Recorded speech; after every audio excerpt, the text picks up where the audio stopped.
Hey folks, welcome to Top 3 in Cybersecurity, a bite-sized view of 3 of the most important news stories in cybersecurity this week. Now let's jump in. Coming in at number 1 this week is the story of a data breach in the U.S. Treasury Department. The Salt Typhoon Group infiltrated the U.S. Treasury Department by exploiting vulnerabilities in BeyondTrust's remote support platform. This breach, discovered on December 8th, involved using stolen API keys and 2 newly identified zero-day vulnerabilities. These vulnerabilities allowed attackers to reset passwords, gain privileged access, and steal sensitive Treasury documents. BeyondTrust has responded by shutting down the compromised instances and revoking those keys. And the FBI and CISA confirmed that no further access is currently ongoing with these attackers. Now, this breach is part of a broader wave of attacks by Salt Typhoon, who have also targeted U.S. telecom companies like Verizon and T-Mobile to intercept those communications and access law enforcement wiretap data. Now, the Treasury Department is calling this a major cybersecurity incident and underscoring the persistent threat by some of these state-sponsored attackers. Now, coming in number 2 this week is a continuation of the Snowflake data breach storyline from this summer. Now, a 20-year-old U.S. Army soldier, Cameron John Wagnes, has been arrested in Texas on charges of unlawfully transferring confidential phone records.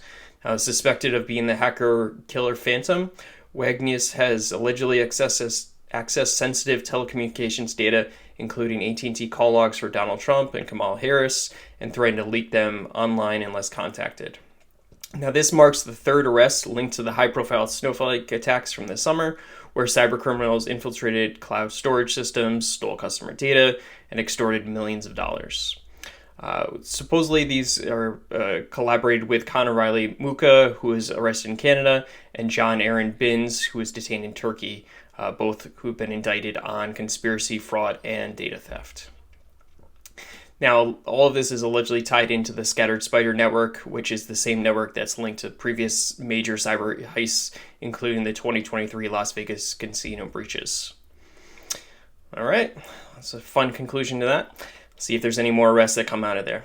Now, coming in at number 3 this week, French tech giant Atos, a leading cybersecurity and computing company that also serves the French military and intelligence services, has pretty vehemently been denying claims by SpaceBear's ransomware group that it was breached. So a bit of an ongoing discussion going here, but SpaceBears alleges that on December 28th, they accessed Atos' database and plan to publish it on their dark web leaked website this week.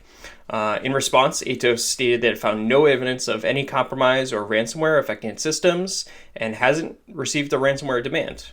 Now, the company clarified that the alleged breach may have involved an external third-party system, unconnected Atos, which merely contained data mentioning the company.